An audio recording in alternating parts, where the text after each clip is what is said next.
Bom, olá malta, bem-vindos à palestra de LaTeX. Nós vamos falar um bocadinho sobre LaTeX e dar assim um bocado de uma introdução. Não vamos estar a aprofundar muito, mas vamos dar alguns conceitos um bocado mais avançados. Mas esta palestra é só para terem uma noção do que é que LaTeX pode fazer e para vos dar um caminho inicial para que possam explorar esta ferramenta.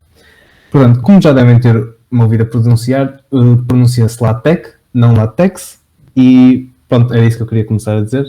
Vamos começar. Portanto, o que é o LaTeX? O LaTeX essencialmente é isto aqui. Não precisam de perceber, não é suposto vocês perceberem isto, mas no fim desta palestra, provavelmente, esperemos, vocês já vão perceber o que é que está aqui. O que está aqui é uma linguagem de markup, essencialmente. Para os que não sabem que é uma linguagem de markup, é uma linguagem que essencialmente não, é como o HTML, ou seja, nós escrevemos a estrutura do documento e o conteúdo e não fazemos nada em termos de design, por assim dizer. Não é uma linguagem de programação, porque não computa, mas lá está, é o contexto e o conteúdo e a forma do documento que nós vamos estar aqui a fazer com LaTeX.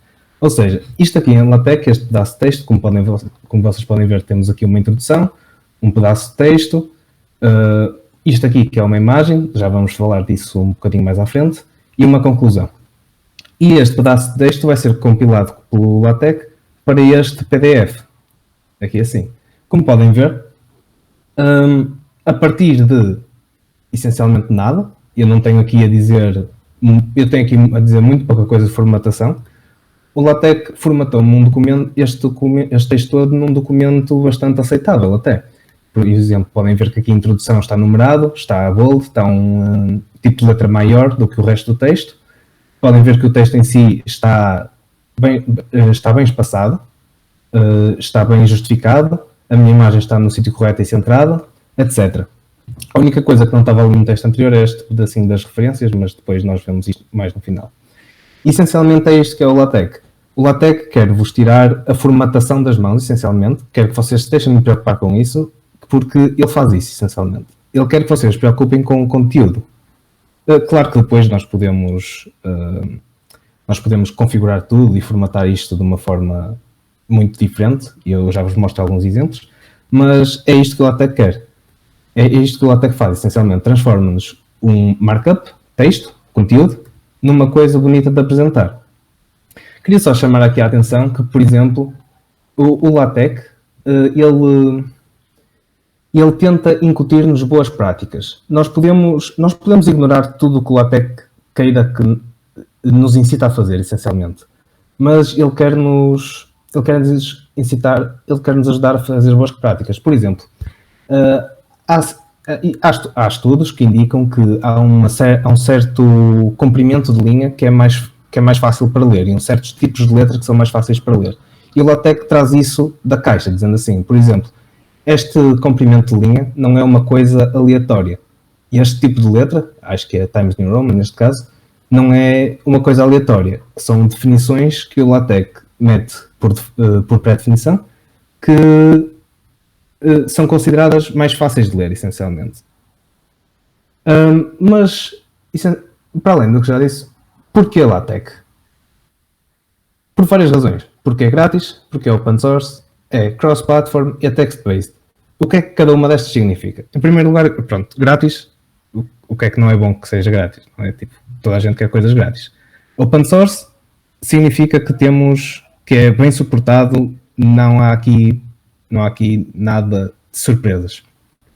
Cross-platform, vocês podem usar LaTeX em todo lado que tem um compilador de LaTeX, que é basicamente todos os sistemas operativos modernos, Windows, macOS, Linux, até no web há formas de escrever LaTeX e compilar LaTeX, e text-based, que significa que é essencialmente compatível com Git, ou seja, não sei se vocês já tentaram colocar um documento do Word no Git e depois fazer alterações, fica uma confusão, vocês não conseguem gerenciar versões de documentos Word com Git, mas com LaTeX, como é essencialmente só texto, como vimos aqui há bocado, são só documentos de texto, não há problema nenhum em usar o Git para gerir versões e até é encorajado. Além disso, o LaTeX também é basicamente o formato mais usado para publicações académicas. Também é uma das razões pelas quais os vossos professores querem que vocês façam os relatórios em LaTeX, é para se habituarem um pouco também a esse standard. E vocês agora ouviram isto tudo e perguntam-me, está bem, eu não quero saber se é grátis, eu já tenho o Word, não quero muito saber se é open source, não quero bem também ser cross-platform, não me interessa, e eu não quero meter isto no Git. E também não quero saber nada sobre publicações científicas. Porque é que eu simplesmente não posso usar o Word? E agora já dei spoiler, mas não, vocês não podem usar o Word. E eu vou-vos dar boas razões para não poderem usar o Word. Esta é a razão número 1. Simplesmente pela forma como as coisas ficam... porque as coisas em LaTeX ficam mais bonitas, essencialmente. Vejam esta comparação aqui entre o Word e LaTeX. Podem ver que só o tipo de letra, só a formatação e a justificação ficam muito mais bonitas no LaTeX por pré-definição. Nós não temos de fazer nada. As expressões matemáticas, por exemplo, são muito mais fáceis de escrever, já vamos ver isso à frente, e ficam muito mais bonitas, como podem ver. Versão Word, versão LaTeX. Muito mais fácil de entender, muito mais bonito e muito mais fácil de escrever em LaTeX. Mas não é só por causa da beleza, se bem que isso também é bastante importante, é porque o LaTeX é mais rápido e mais fácil de usar do que o Word com um asterisco. Por exemplo, vejam aqui este gráfico. Este gráfico modela, um pouco arbitrariamente, quando é que é melhor usar o Word e melhor usar o LaTeX. Essencialmente, o LaTeX é muito bom para documentos grandes e complexos. Porque no LaTeX, ele não quer muito... A formatação é uma coisa que se define antes de se começar o documento, essencialmente. Ou seja, nós perdemos um pouco mais de tempo no início a definir a formatação e como nós queremos que tudo fique no documento, se o quisermos fazer, se não quisermos usar as pré-definições que o LaTeX já nos dá. E depois, conforme formos continuando o documento, só precisamos de escrever o conteúdo, não precisamos nos preocupar com a formatação. O LaTeX vai enumerar-nos as nossas secções e páginas automaticamente e simplesmente é muito mais fácil fazer uma tese ou um documento de 10, 15 páginas. Com o Word, vocês certamente já tentaram fazer documentos grandes em Word e já vos aconteceu, já vos deve ter acontecido, por exemplo, não conseguirem chegarem à parte de fazer o índice e terem de fazer um índice manual porque não se lembraram de usar uns estilos pré-definidos que o Word tem e agora não conseguem fazer um índice automático, têm de fazer tudo manualmente, ou então o índice automático está a funcionar, só que vocês esqueceram-se de usar qualquer coisa e agora só está a metade do índice, ou ele não atualiza direito, ou vocês alteram qualquer coisa no início de um documento com 50 páginas e na página 49 ele desformata completamente e vocês nem sequer se apercebem. No LaTeX essas coisas às vezes acontecem, mas nunca tão frequentemente como acontece no Word. O LaTeX é certamente superior para fazer documentos e relatórios grandes. Qualquer coisa com mais de 10 páginas, essencialmente, sim, rule of thumb, usem o LaTeX. É muito superior e nós já vamos ver porque é um bocado mais à frente. Antes de continuarmos, eu queria só mostrar-vos alguns exemplos de o que é que dá para fazer com LaTeX. Queria dar este exemplo. Este é um template LaTeX feito por uns alunos da Nova de Lisboa, creio eu, que foi adaptado para a tese da universidade, para o estilo da tese da Universidade do Minho. Como podem ver, não é nada parecido, não é um documento nada parecido como o exemplo que eu vos mostrei há bocado, este aqui, mas é tudo LaTeX à mesma. Podem ver? Vejam isto, por exemplo. Aqui chegar um bocadinho mais para frente, mais rápido. Vejam isto, por exemplo. Isto aqui em LaTeX, depois de estar configurado, depois de estar bem formatado, adicionar isto é uma linha de código, essencialmente. No Word, eu nem faço ideia de quantas caixas de texto vocês teriam de usar para fazer uma coisa destas, por exemplo. Adicionar uma nova secção, uma linha de código. É tão simples quanto isso. Mas há mais opções. Por exemplo, este é um currículo vitae feito em LaTeX. Outra vez a mesma coisa. Depois de uma secção destas, por exemplo, estar bem formatada, usá-la outra vez é uma linha de código.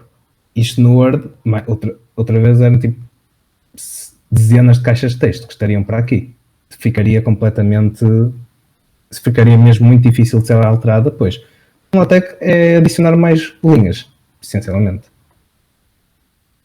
E este template, um bocado mais simples, este é um template pessoal que eu usei para o trabalho de computação gráfica, neste caso, mas é só para verem que não é preciso saber fazer assim coisas muito complexas para ter alguma coisa bonita. Eu usei este documento como exemplo porque é um bom exemplo para formatação de código. Como podem ver, imaginem fazer isto no Word. Isto aqui eu formatei essencialmente criei, digamos, um template para este tipo de formatação, essencialmente, e depois copiei e colei o meu código e ele adicionou automaticamente os números de linhas, fez o syntax highlighting e eu tive de fazer pouco mais e usei isto ao longo do documento inteiro, como vocês podem ver. Portanto, LaTeX é bom e é uma boa competência que vocês deviam treinar. Continuando. Editores LaTeX. Onde é que vocês vão editar os documentos? Podem fazê-lo de duas formas, ou online ou local. Online, o editor mais popular é o Overleaf, que é o que pessoalmente eu recomendo para qualquer tipo de trabalho. Tem várias vantagens, que é ser online, pronto, que vocês conseguem usá-lo em qualquer lado. Cooperação online, ou seja, estilo Google Docs, em que os vossos amigos e vocês editam o mesmo documento ao mesmo tempo, e é bastante simples de usar e tem uma documentação muito complexa. Tem alguns limites em termos de tempo de compilação. Por exemplo, se vocês tiverem um documento que demora mais de 1 minuto a compilar, o Overleaf não faz isso, cancela a compilação a partir desse 1 minuto, mas é preciso ter documentos mesmo muito grandes para atingir esse limite e com muitas imagens, portanto não é uma coisa assim tão comum atingir esse limite e dá muito bem para a maior parte dos relatórios que vão fazer ao longo do curso. Mas se preferirem alguma solução mais local e sem qualquer tipo de limites, e open source também, podem usar o Text Studio. Anyway, vamos começar agora a parte prática. Vamos começar um documento. Eu vou usar o Overleaf para esta palestra, para exemplos. Portanto, já criei a minha conta, estou aqui na minha dashboard, vou aqui a novo projeto e vou começar um projeto em branco. Chamar palestra LaTeX.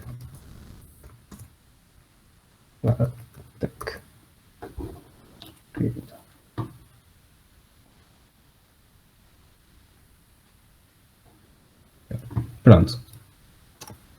Aqui no Overleaf, ele dá-me duas views, essencialmente, como podem ver. Dá-me a view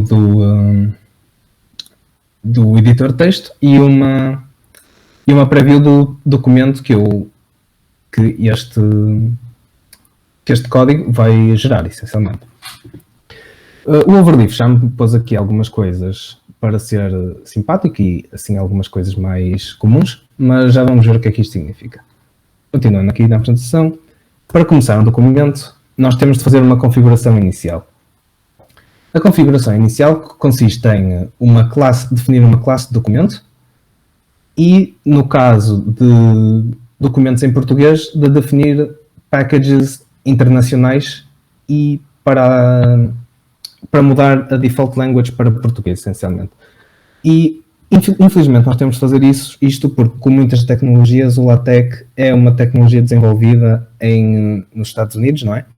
Portanto, nós temos de o adaptar para a nossa realidade. Eu vou copiar este código ali para o nosso documento de exemplo.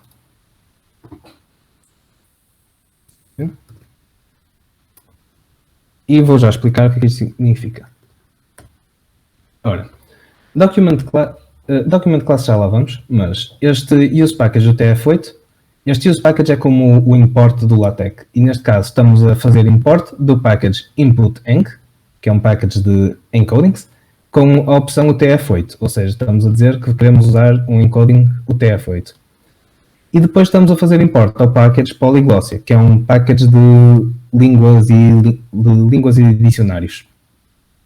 E estamos a usar este comando, setDefaultLanguage, que é um comando que vem com o package Polyglossia, e estamos a definir a linguagem para o português. E eu sei que falta o U, mas é mesmo assim, foram os gajos do Polyglossia que escreveram isto mal. E, é muito importante fazer isto em português, porque essencialmente o LaTeX precisa de saber o que é que...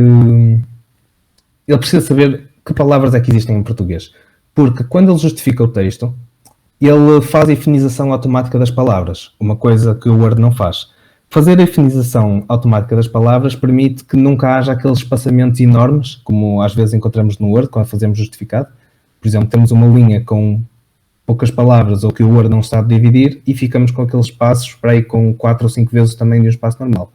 No LaTeX isso não é nada comum, porque ele sabe fazer a efinização das palavras. Mas lá está, para fazer a efinização em português ele tem de saber o dicionário português e é isso que este package Polyglossia faz, essencialmente. Uma coisa que eu queria notar é que, apesar de estarmos aqui a importar o package Polyglossia a definir a linguagem como português, a linguagem do documento e a linguagem que o Overleaf pensa que vocês estão a usar aqui no editor de texto não é a mesma coisa. Ou seja, vou só copiar agora este lorem ipsum, colado aqui, e como podem ver, apesar de ter dito que o meu documento estava em português, o lorem ipsum o Overleaf está-me a dizer que está isto tudo errado. Isto é porque a linguagem do documento e a linguagem do Overleaf não é a mesma coisa. Ou seja, se eu vier agora aqui ao menu, mudo o meu spell check, mudo para português e pronto, já está correto. Isto é só para vocês saberem que a linguagem do documento e a linguagem do editor não é necessariamente a mesma coisa. Mas pronto, lá está. Agora vou compilar o documento e como podem ver deu-me um erro. Deu-me um erro neste caso porque o compilador que eu estou a usar não suporta o uso deste package. Alguns packages precisam do uso de um compilador específico. Neste caso, o Overleaf permite-nos mudar facilmente de compilador, basta vir a menu e aqui no compilador selecionar ou o XLaTeX ou o Lua LaTeX. Como podem ver aqui até, este package, FontSpec, precisa do Lua LaTeX. Portanto, eu vou escolher o Lua LaTeX, mas geralmente o XLaTeX ou o Lua LaTeX funcionam bastante bem os dois, funcionam quase sempre. Portanto, quando começarem documentos, selecionem um dos dois. Vou selecionar o XLaTeX neste caso. Compilar. E podem ver que o meu documento já está a compilar bem. Reparem que agora o documento mudou um pouco. Há bocado tínhamos a introdução aqui em cima e agora temos uma página única. E porquê? Isto chega-nos à tal parte da Document Classes. Há várias Document Classes. Temos Article, Report, Book, Letter, Slides, Beamer, etc. Neste caso eu só me vou focar na Article e Report porque são as mais usadas, mas também vou falar um pouquinho da do Book. Não sei se repararam antes, mas antes de eu colar este código aqui, a Document Class que estava era Article. Eu até posso mudar isto para Article. Para ver. E como podem ver, temos aqui uma diferença. Article é uma classe para documentos um pouco mais pequenos e a Report é para documentos maiores, para, por exemplo, dissertações. Como tal, o LaTeX tem pré-definições diferentes para cada um deste tipo de documentos. Para Report, por exemplo, ele não só nos dá a tal página de capa, sozinha,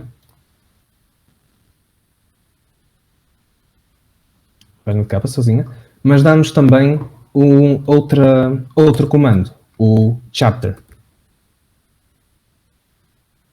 que vou-lhe chamar Hello World. Agora compilar. Eu estou no overleaf em específico, vocês podem usar Ctrl S para compilar, é um atalho. E como podem ver, tenho aqui o capítulo 1 Hello World. É de notar que o Polyglossia também interage com estas palavras autogeradas. Por exemplo, vocês podem ver que eu não escrevi capítulo 1 em lado nenhum, foi autogerado. Mas se eu retirar agora aqui o Polyglossia, aliás, vou comentar, e fica já que o comentário é o... que o comentário é o sinal de percentagem em LaTeX. Compilando. Vocês podem ver que mudou para Chapter 1. Portanto, o Polyglossia mudam também estas pré-definições. Como podem ver, neste momento estamos a usar um article e o aspecto do documento é este. Se eu mudar para report, já agora estou a compilar. Para compilar eu posso clicar neste botão ou posso simplesmente fazer Ctrl S. E ele compila automaticamente, que é o que eu tenho estado a fazer.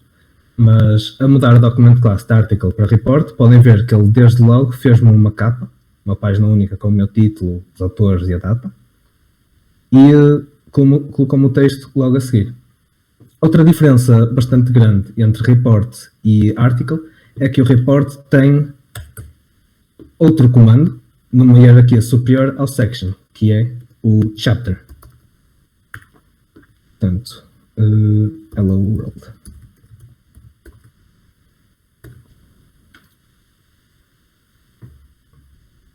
Portanto, o chapter é uma coisa que não existe simplesmente no article e que às vezes dá jeito, e é uma das razões pela qual nos meus trabalhos eu costumo usar o report, pelo menos. Falta de mostrar-vos o book. Quanto a book, o book também tem o chapter, mas tem uma formatação específica para livros, ou seja, como podem ver, aqui se calhar não é muito fácil de ver, mas aqui neste texto ele movimentou um pouco a página para a esquerda. Porquê? Porque ele está a prever a lombada, essencialmente. Ele está a prever que parte desta página seja comido pela lombada, então ele arrasta um bocadinho as páginas para a esquerda ou para a direita, consoante são ímpares ou pares, já a compensar por isso. Mas é só um detalhe e nós não... E é por isso que nós não costumamos usar muito assim o book no curso, porque nós não precisamos de lombadas. Voltando à apresentação. Quanto a seccionar documento, o LaTeX na classe report tem os seguintes comandos. Tem o chapter, tem o section, subsection e subsubsection. Eles aqui estão pela sua hierarquia natural. Ou seja, chapter é o maior na hierarquia, depois section, subsection, section. Estes aqui existem em basicamente todas as classes de documentos. O chapter existe em report e book e mais algumas, mas que não é pertinente. Só exemplificar como é que funciona. Exemplo, chapter, imaginem, universo. Section, sistema solar. Depois, subsection, planeta Terra. E subsection, Portugal. Aqui é um bocado de texto, só para não ficar assim facinho.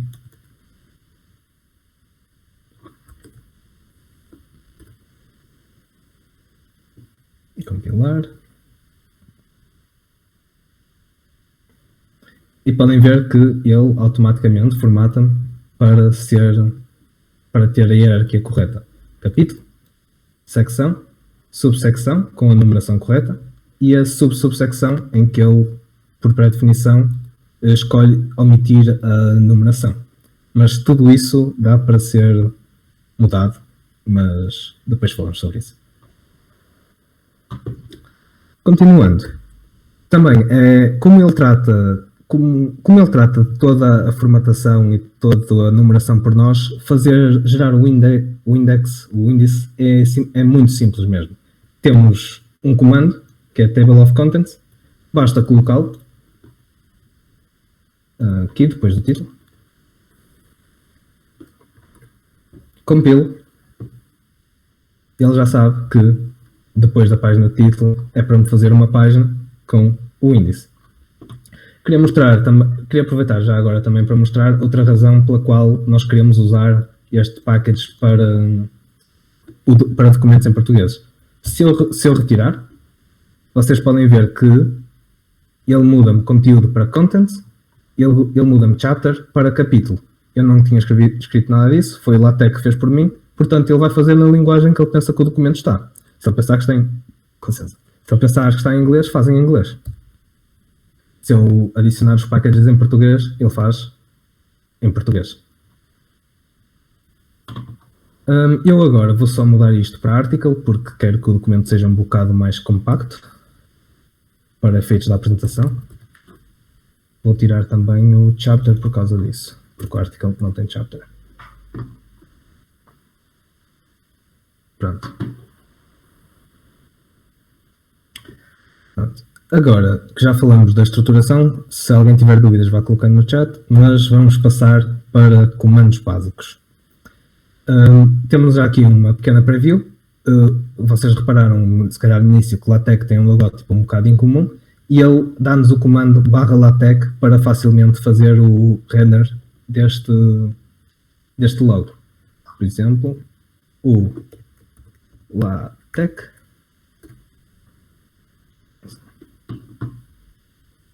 E podem ver aqui que realmente ficou direito.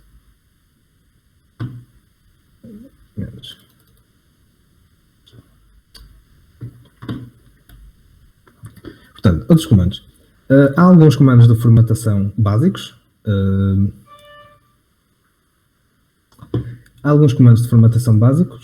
Começamos pelo comando env, que significa env de emphasize, ou seja, peço desculpa, estavam a tocar a campainha, mas eu não sei se é para aqui. De emphasize, ou seja, dar ênfase a uma palavra. Vocês podem reparar que env e text...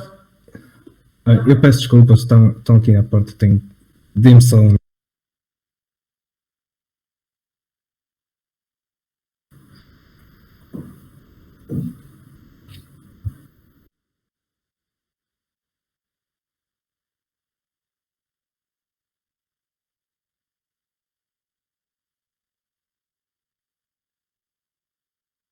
Peço imensa desculpa, tive mesmo de sair só para avisar-me, senhor. Enfim. Portanto, temos o comando env para dar ênfase à palavra e temos o comando textit que aparentemente faz a mesma coisa. Porquê é que temos dois comandos para fazer a mesma coisa? Porque eles fazem a mesma coisa na pré-definição do LaTeX. Ou seja, a pré-definição do LaTeX é que o comando ênfase faça o mesmo que o comando textit. Mas nós podemos não querer que a nossa ênfase seja feita simplesmente por um itálico. Podemos querer que a nossa ênfase seja feita por um texto a negrito, itálico e sublinhado. E nesse caso nós temos a opção de mudar o comando ênfase para essa opção que nós quisermos. E é por isso que ele é um comando separado, para facilmente podermos mudar a ênfase. Ou seja, se alguma vez quiserem dar ênfase a uma palavra, mas não quiserem necessariamente que seja itálico ou bold, e que queiram mudar tudo no futuro, usem o ênfase, o env. Depois também temos então o itálico, temos o bold e temos este text TT, que essencialmente é um texto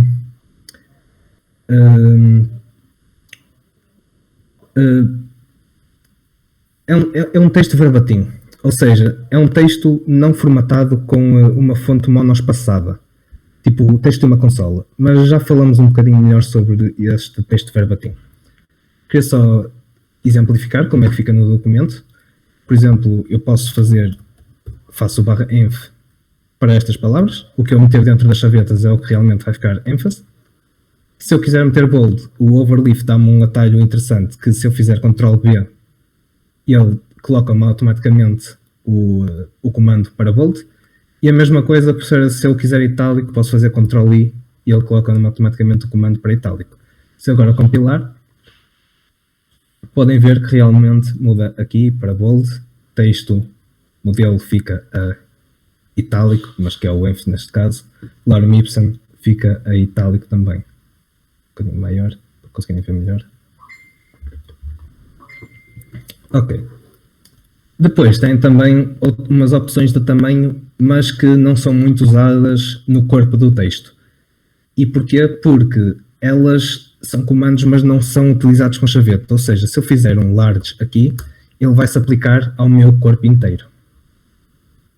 Como podem ver, o large foi aplicado aqui, este texto, e aplicou-se ao corpo inteiro.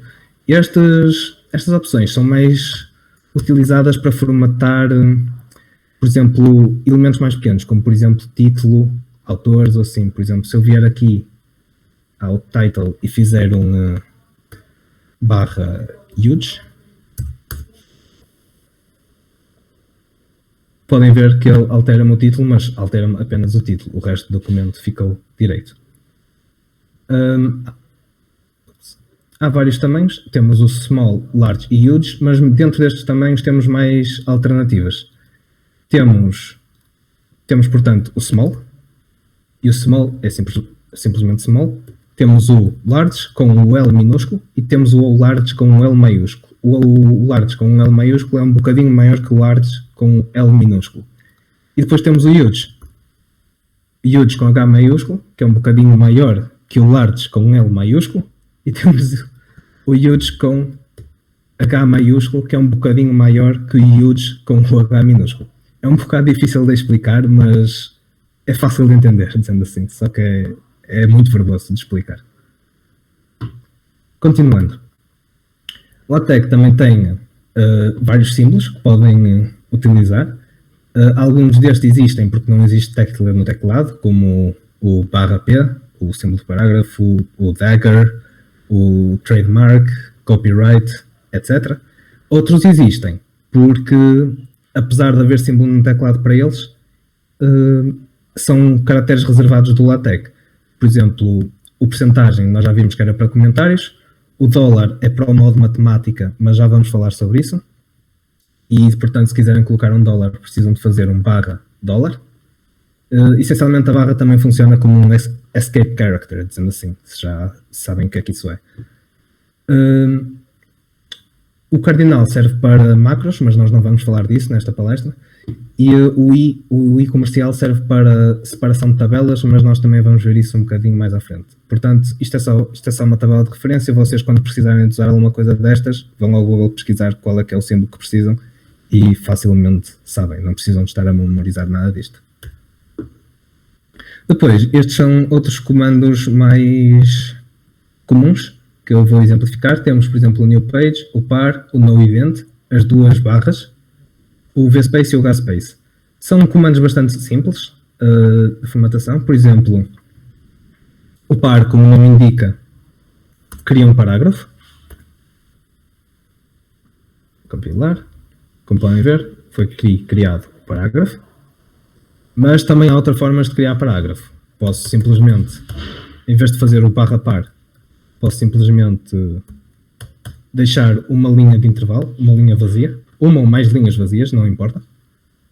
Mas desde que fica uma linha vazia, vocês vão ver que isto não altera, fica exatamente igual, porque é a mesma coisa que um parágrafo. Só quero exemplificar que várias linhas vazias fica exatamente a mesma coisa. Depois tem também, por exemplo, como já falei, o duas barras, que simplesmente significa linha nova. Neste caso, vai mudar para uma linha nova. Ele estava aqui, veio para aqui, mas sem indentação. Podem usar a nova linha para terem várias linhas verticais, sem várias linhas de espaço vertical, mas isto não é muito recomendado fazer, mas se não houver problema nos vossos trabalhos, não há problema para o fazerem. Mas veem que ele deixa um aviso por eu ter feito isto. Mas pronto, se não dá erro, podem usar. Portanto, mantendo aqui esta parte do parágrafo, vocês podem ver que ele faz a indentação, mas eu posso não querer a indentação. Portanto, eu posso usar o comando no indent. Ele fica não indentado. Usar indentação ou não usar indentação num parágrafo normal, como assim, é uma é uma formatação que pode ser configurada ao longo do documento inteiro. Ou seja, eu não preciso ir a todos os parágrafos e colocar no indent. Mas essas configurações assim mais específicas estão fora do que nós queremos falar nesta palestra, mas Google é vosso amigo. Mas só quero dizer que não precisam de meter no indent em todos os parágrafos, que podem configurar isso para o documento inteiro. Voltando aos comandos, falta-nos ver o vspace e o hspace, e é bastante como o nome indica. O vspace é para colocar espaço vertical, é o comando melhor para realmente fazer o espaço vertical, em vez de estarmos a fazer as várias linhas, com as duas barras invertidas. E nós podemos usar, e há duas unidades principais que nós podemos usar. Podemos usar os pontos, por exemplo, 10 pontos. Se o meu tipo de letra tiver 10 pontos de altura, 10 pontos é uma linha de espaço branco. Por exemplo, como podem ver. Também posso usar centímetros. Neste caso, centímetros são mesmo de espaço físico na folha. Portanto, 10 centímetros faz-me um literal espaço de 10 centímetros na folha. E também podem usar o hspace, que é como o nome indica, tipo espaço horizontal, as mesmas unidades, é basicamente igual em tudo. Vou meter 3 cm de espaço horizontal neste parágrafo, 3 cm, ou 3 metros.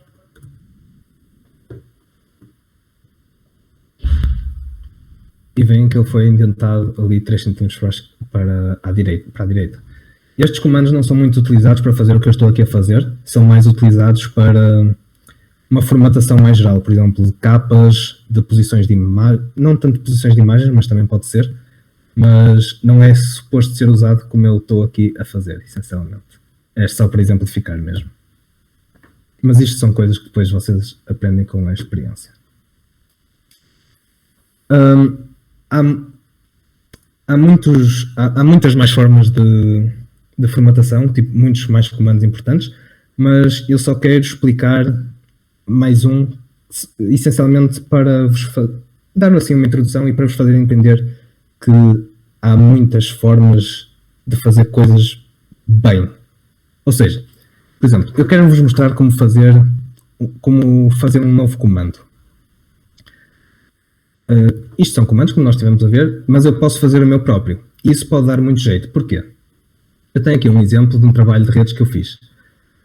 Nesse trabalho de redes, o enunciado estava um bocado mal formatado, então eu e os meus colegas decidimos que era melhor, em vez de estar a referir a numeração das perguntas, simplesmente copiar as perguntas para o relatório.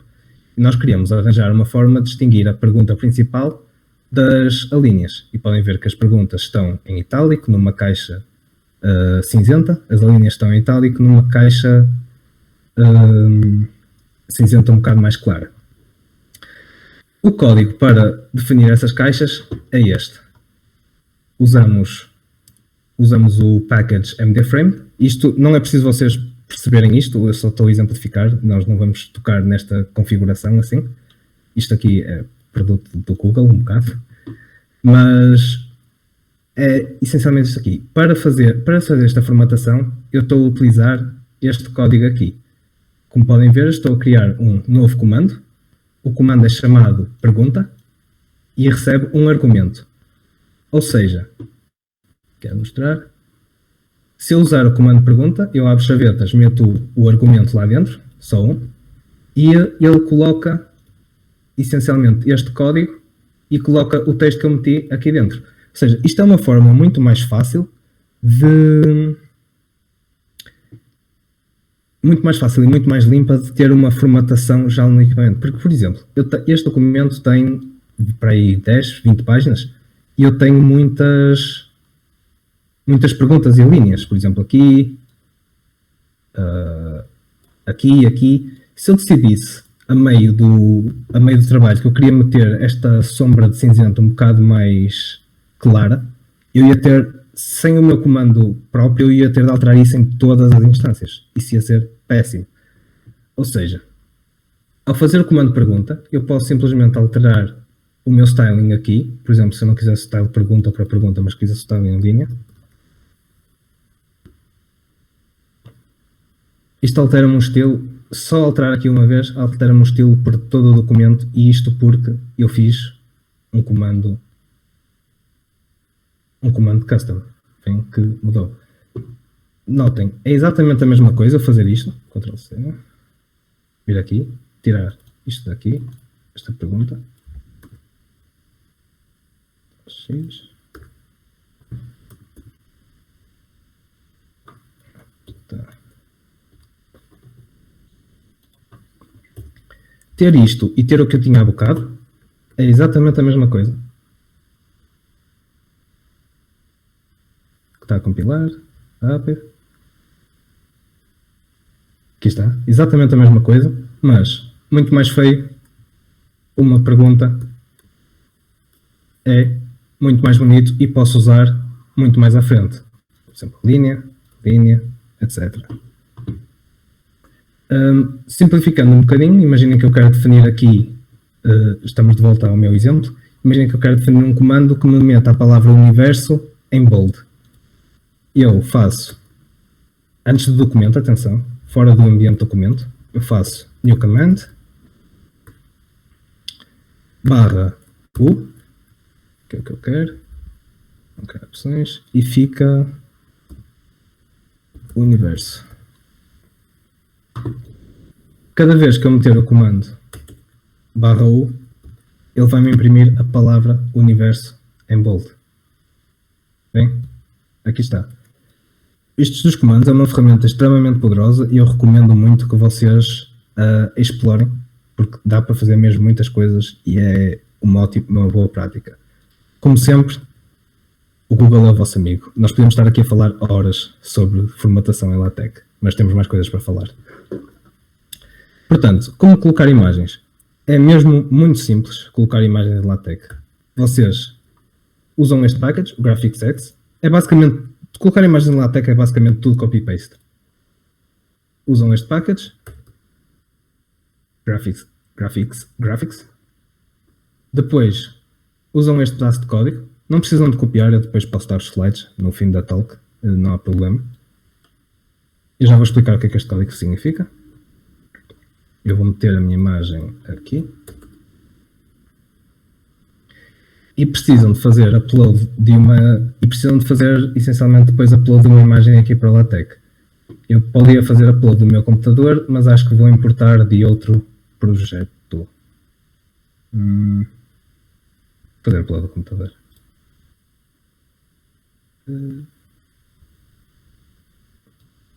Pode ser esta. Está aqui, a imagem foi importada, vou só renomeá-la para a imagem. Não pode ser o que quiserem, mas isto é para facilitar. E depois vamos lá ver o que é que significa este comando. Portanto, este comando abre um ambiente figure e podemos colocar opcionalmente aqui um parâmetro. Já vamos falar sobre os parâmetros.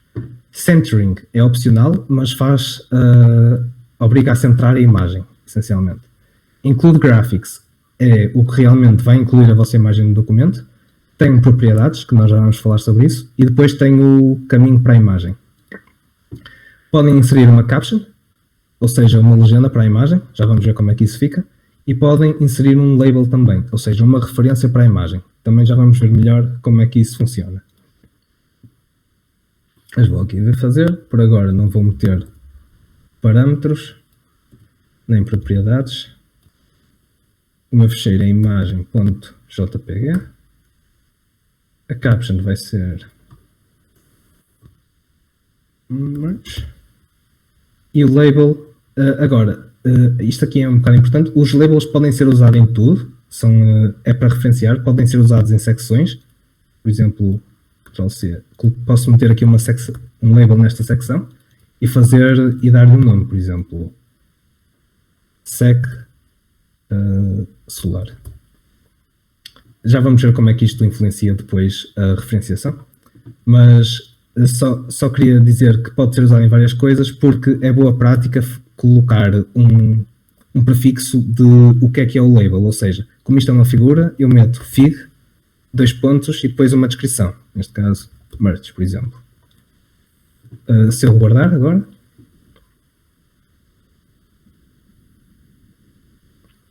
podem ver que a imagem foi colocada, mas foi colocada aqui em baixo. Porquê? É uma imagem muito grande e eu não dei ao LaTeX nenhuma indicação sobre como formatar esta imagem, que também lhe dar, etc. É aí que entram as tais propriedades aqui e as opções aqui. Portanto, não foi para baixo? Ok. Portanto, vamos falar primeiro sobre os parâmetros. Aqui esta opçãozinha. E os parâmetros são vários, mas temos o parâmetro H, que coloca o flow, que significa here, ou seja, coloca a imagem no mesmo sítio onde tem o código. Ou seja, eu meti a imagem aqui, por baixo desta primeira secção. Portanto, se eu metesse o H, eu estaria a indicar ao LaTeX que eu quero que ele tente meter a imagem aqui. Ok? Se eu utilizasse o T, diria que queria que ele o tentasse meter no topo de uma página, B, bottom of the page. P, nunca usei, não sei o que é, sinceramente. Já vamos falar deste e já vamos falar deste. Ou seja, o que eu quero tentar fazer passar é que na posição das imagens, o LaTeX gosta de ter a sua liberdade. Ou seja, ele vê qual é o tamanho da imagem e qual é o espaço que tem restante na página e coloca a imagem como ele achar melhor. Mas com estes parâmetros nós podemos fazer o override a isso. Nós já vamos voltar aqui, vamos primeiro fazer o resize da imagem para ela ficar um bocadinho mais pequena. O resize da imagem é feito aqui nesta parte do Include Graphics nas Properties. E há várias Properties. Temos a Scale, Angle, Width and Height. Scale é o que indica, se nós pusermos, por exemplo, aqui Scale 0.5, vamos colocar, o LaTeX vai dar à imagem metade do tamanho original dela. Angle muda o ângulo em X graus. Agora, Width e Height podem ser usados juntos ou separados. Se Width for usado sem o Height, então a Height da imagem, a altura, vai manter o mesmo aspecto. Vai manter o mesmo rácio. Ou seja, vou exemplificar aqui, vou colocar as opções. A minha width vai ser igual a 10 cm, por exemplo. Acho que escrevi mal width. Certo. Width igual a 10 cm. Podem ver que, e agora a minha width é 10 cm, mas o aspect ratio continua o mesmo. Se eu mudasse e adicionasse também height igual a 10 cm, por exemplo, ele agora já me ia formatar a imagem, não ia ficar muito bom. Estão a entender um bocado, certo? Como é que isto funciona. Portanto, o melhor para usarem, na minha opinião, o melhor para fazerem o escalonamento de imagem é usar o width, ou o scale. O meu favorito é usar width igual a o comando text width. Ctrl S.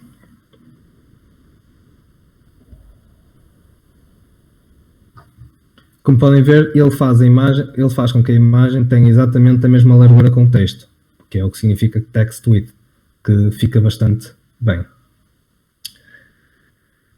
Quanto aos tais parâmetros, estes aqui, neste caso já não é muito necessário, porque ele está a meter a imagem onde eu quero, mas essencialmente o parâmetro H diria ao LaTeX para tentar colocar a imagem no sítio onde ela está no código, se ela tivesse passado, por exemplo, para outra página mais abaixo. E depois o H com o ponto de exclamação, porque, por exemplo, colocar o H sozinho não significa que o LaTeX vá colocar a imagem efetivamente neste sítio. Se ele achar mesmo que não quer colocar lá, ele pode essencialmente não querer saber do vosso parâmetrozinho. Se vocês quiserem mesmo que a imagem esteja no sítio onde vocês a puseram, vocês podem adicionar o ponto de exclamação. E o ponto de exclamação simplesmente diz ao LaTeX: não, eu quero a imagem aqui, eu não quero saber o que é que tu queres fazer, mete uma imagem aqui. E ele mete-vos a imagem lá. E é basicamente só isso. Continuando. Falta-me falar das referências. Vocês podem ver que a caption ficou aqui e esta é a figura 1. E é aqui em que o label entra em questão. Como o LaTeX me pode meter as imagens noutra página, convém sempre referenciarem as imagens no texto em que estejam a falar delas. Por exemplo, eu aqui colocava como se pode ver na figura, e agora eu quero o número da figura. Portanto, eu faço /ref e coloco o label da imagem. E é aqui que vem que é importante dizer qual é que é o tipo, pôr um sufixo com o tipo, porque agora eu sei, isto é uma figura, é um merge, é isto que eu quero. Então, como podem ver, também posso referenciar a section. Tem aqui label sexular, podia referenciar a section, mas não, eu quero referenciar a figura. Ponto final. E podem ver que agora aparece aqui como se pode ver na figura 1. Ele trata disso tudo automaticamente. Deixo só o aviso que às vezes é preciso compilar 2 vezes para a imagem ficar correta. Para a referência ficar correta. Tem a ver com o funcionamento interno do LaTeX, não vou entrar em muito detalhe, mas compilem sempre 2 vezes antes de entregar o trabalho, só para o caso, ok? Fica só essa dica. Quanto à matemática, não vou estar muito tempo a falar disto, porque nós não costumamos usar muito no curso, mas ficam só a saber. Vocês podem, para escreverem expressões de matemática em LaTeX, usam um modo específico, que é o modo matemática. Tem inline e display. Em inline, para o modo inline, vocês podem meter estes dólares daqui, ou esta barra com os parênteses, mas geralmente usa-se os dólares. Só exemplificar. Aqui, dólar, 1 mais 1 igual a 3. Se eu compilar agora, vocês podem ver que a minha equação fica na mesma linha, fica bem formatada, etc. Se eu meter, por exemplo, um x,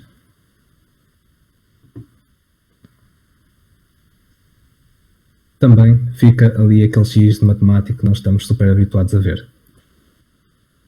Depois temos o Display Mode, que podem utilizar com estes ambientes, o Begin Display Math ou o Begin Equation, que às vezes dão jeito para equações maiores, mas podem usar simplesmente também o $$. Deixa eu adicionar mais um dólar deste lado.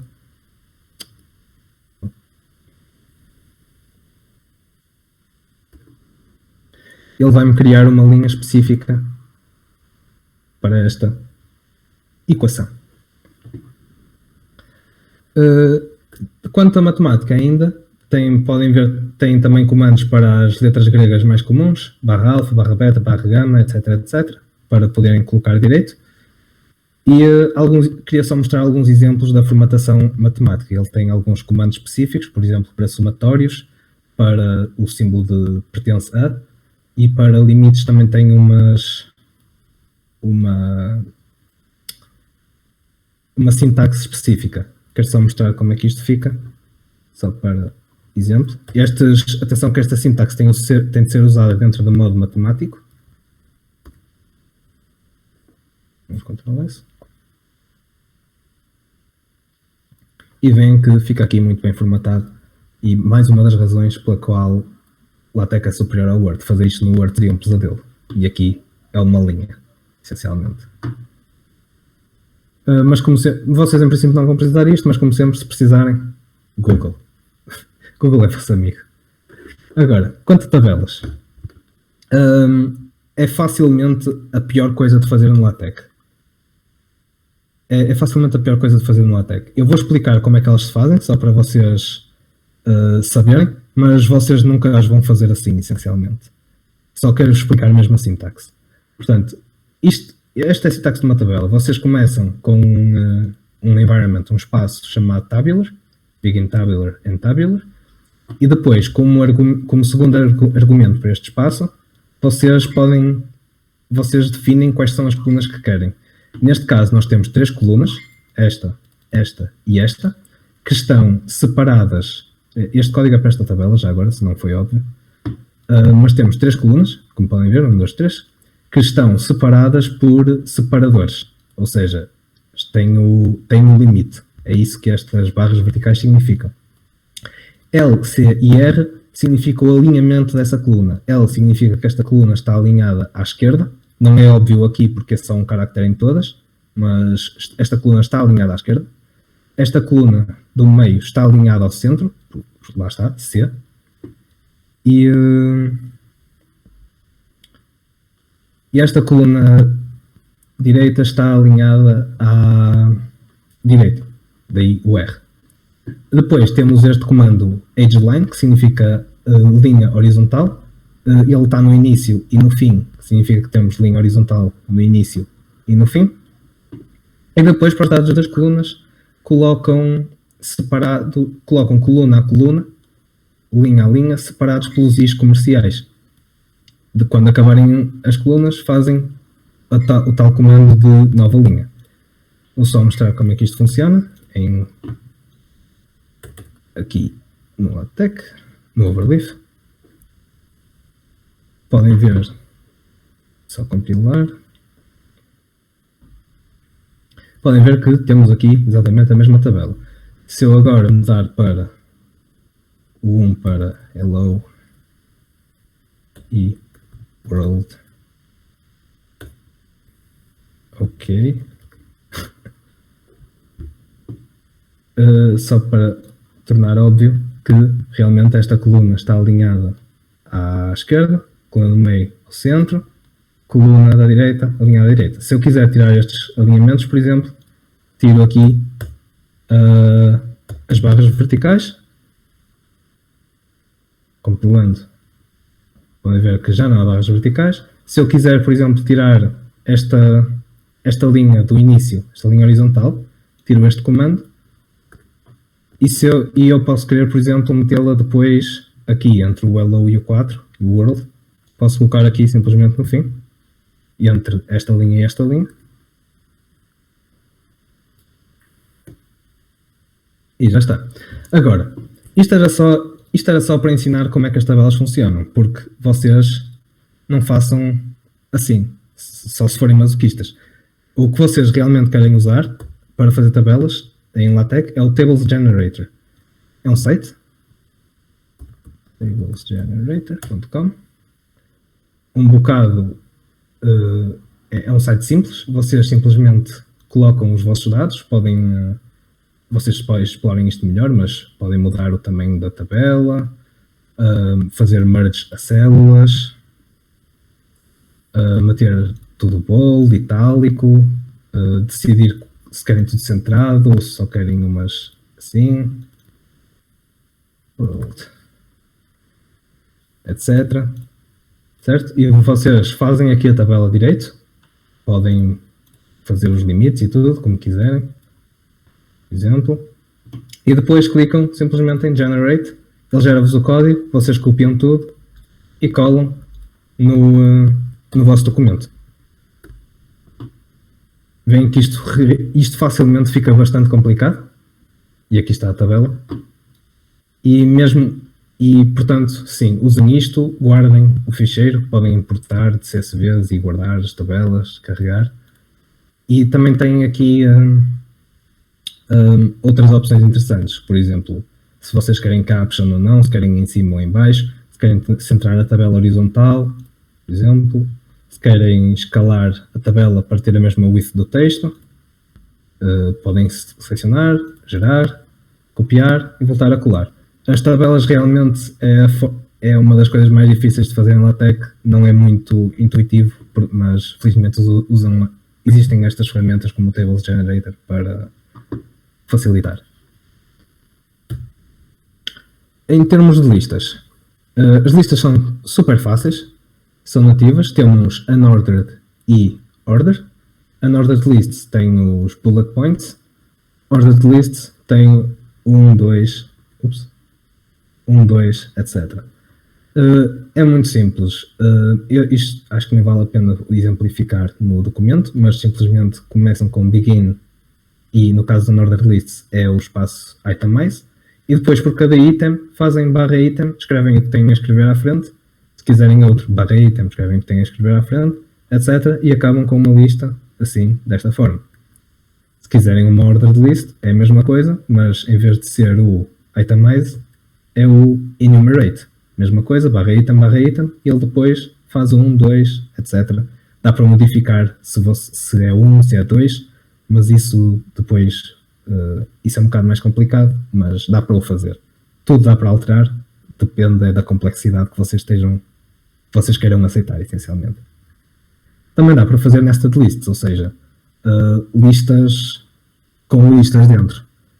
E neste exemplo nós temos uma lista enumerada com uma lista de bullet points no meio, e é tão simples como começarem a lista que vocês querem, neste caso é enumerate, neste caso tem um item log, depois, onde querem começar a segunda lista nested, em vez de fazerem um barra item, fazem um barra begin, e lá está o tipo de lista que querem outra vez. Podia ser uma enumerate aqui, em vez de ser uma itemize, e começam a lista, acabam e depois continuam a lista. É simples, faz sentido. O outro tipo de lista, que é muito interessante também, é labeled lists, que são listas que têm em vez de terem um bullet point ou um número, têm uma palavra, uma descrição, por exemplo. Neste caso, temos de usar um package especial chamado secret text. É estranho, vou colocar aqui. Temos de usar este package para usar labeled lists. Sim. Secret tent, colocar assim. E vou só copiar para vocês verem como é que fica.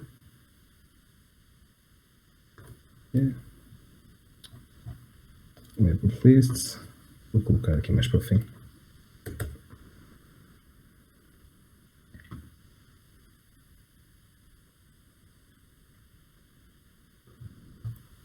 E podem ver que fica a tal lista bonita, bem formatada. É interessante para algumas aplicações mais específicas. O que eu chamo a atenção aqui é que este begin label, o tal environment em que esta lista tem, recebe um segundo argumento, que é o item da lista mais longo, para ele saber que espaço é que tem de dar entre a descrição e o início entre o nome e o início da descrição. E no item também tem de fazer, entre isto não sei às vezes, está-me agora a faltar a palavra, mas pronto, entre estes símbolos tem de colocar o nome e depois colocam a descrição. É uma sintaxe bastante simples. Passando agora a uma parte que importa, como colocar código em LaTeX. Eu vou dar um exemplo específico para Haskell e C, mas também funciona com outras linguagens, às vezes não com o mesmo package que eu vou usar aqui, mas também é uma questão de fazerem Googling depois. Mas neste caso vou experimentar com Haskell. Usamos um package chamado minted. Vou fazer já o import desse package. Portanto, use package minted. E vou copiar aqui este código Haskell.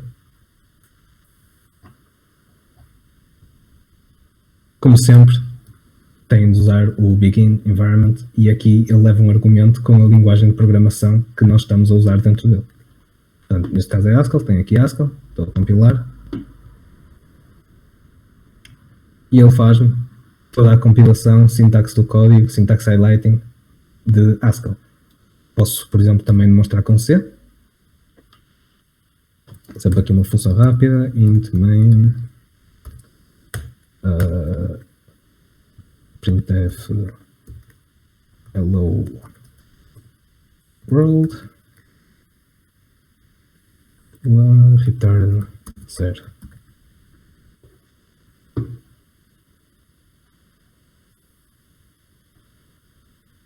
E assim, super fácil, tem código em C com syntax highlighting. Aproveito já também para falar de outro espaço chamado o espaço verbatim, que é begin verbatim. E isto significa que o que nós metemos aqui é verbatim, ou seja, dentro deste espaço eu posso usar comandos de LaTeX que ele não os deve interpretar, a menos que eu esteja enganado em mudar desde aí. Por exemplo, TextDT é 1, olá, e vou só usar TextDT aqui fora para verem que realmente faz alguma coisa.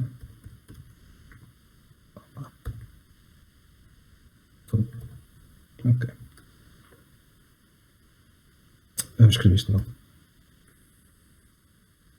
Tenho um erro.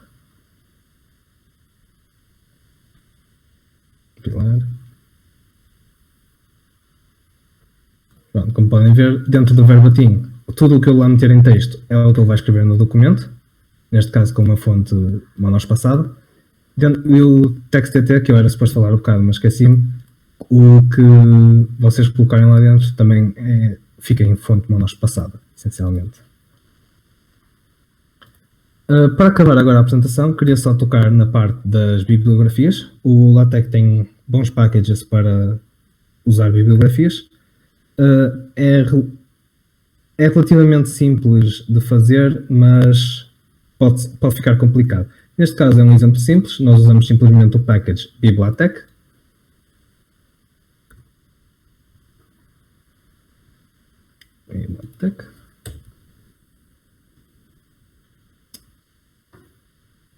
Ups.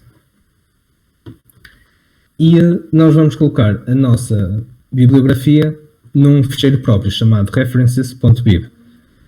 Eu tenho aqui um exemplo de uma bibliografia, já vou explicar este melhor. Criar um novo ficheiro. .bib. Create. Colar aqui.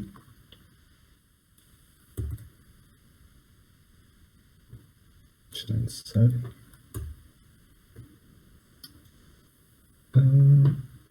E agora vou importá-lo.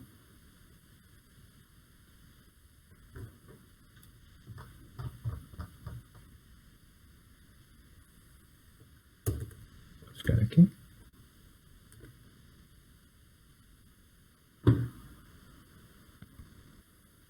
E depois posso usar este comando, print bibliography, no fim do meu documento, por exemplo, para imprimir a bibliografia.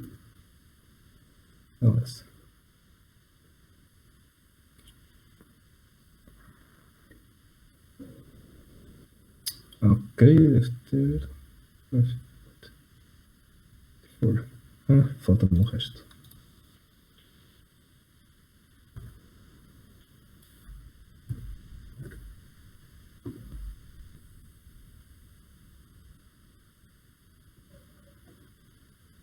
Ok, isto não está a funcionar, está-me a faltar aqui qualquer coisa.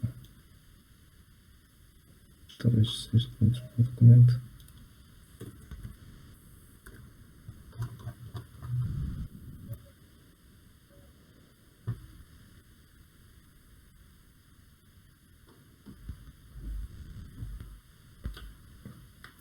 Pois, está-me aqui peço desculpa, eu não costumo usar bibliografias muitas vezes, mas...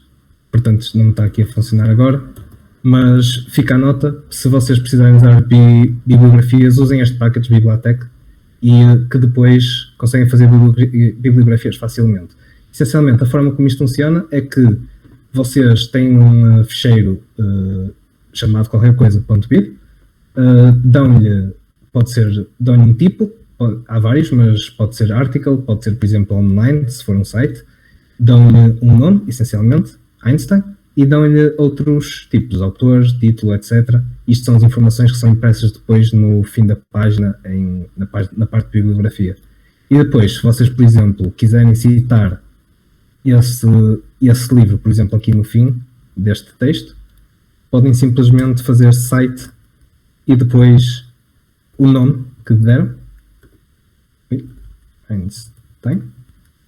E ele depois, se isto estivesse a funcionar, mas agora não posso meter, ficaria aqui chavetas 1 a fazer a citação para a tal bibliografia. E é um pouco isto que eu tenho a falar. Queria só falar de outras coisas mais viradas, não tão viradas ao LaTeX, mas mais viradas ao Overleaf em si, assim uns hacks, que se calhar vocês viram que eu estou a usar. Por exemplo, no Overleaf, imaginem que eu estou aqui a rever o meu documento, não é? Que ele tem esta coisa, e eu vejo que tem um erro aqui. Eu posso clicar 2 vezes e ele leva-me diretamente ao documento que tem onde está essa parte no documento.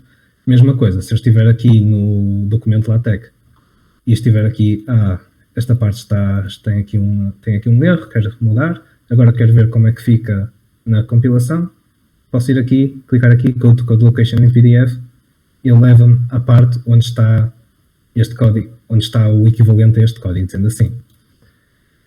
Podem também modularizar isto um pouco, ou seja, podemos ter várias pastas com coisas. Por exemplo, posso ter uma pasta para imagens e organizar um pouco aqui a minha diretoria. Coloco a imagem dentro desta pasta e depois, em vez, onde estou a importar as imagens, em vez de importar imagem.jpg, importo imagem.jpg e faz exatamente a mesma coisa. Da mesma forma, eu posso ter outros ficheiros tech, podem ser dentro de pastas ou não. Posso ter, por exemplo, capítulo 1.tech. Não é suposto chegar aqui para fora. E vou meter aqui uma secção. Capítulo 1. E depois posso importar essa section aqui para o meu documento principal. Vou metê-la aqui no fim, neste caso. E faço, creio que seja input. Exato. Input. Capítulo 1.text. E podem ver que ele realmente coloca-me aqui a nova secção. São assim os truques, é interessante para vocês não terem, porque depois os documentos ficam longos e vocês podem fazer isso. Por exemplo, aqui no meu exemplo de redes, podem ver que isto é um documento bastante longo. Se eu tivesse tudo isto no mesmo ponto text, no meu main, nunca mais sabia onde é que estão as coisas. Então, em vez disso, eu no meu main tenho inputs, designo aqui as minhas secções e depois tenho inputs e simplesmente meto as minhas coisas noutros ficheiros, noutras pastas, em que é muito mais fácil organizar. Este documento aqui é bastante pequeno, só tem 36 linhas. Depois este, por exemplo, tem aqui muitas imagens, mas também é um documento relativamente pequeno e consigo organizar um pouco assim o meu workflow.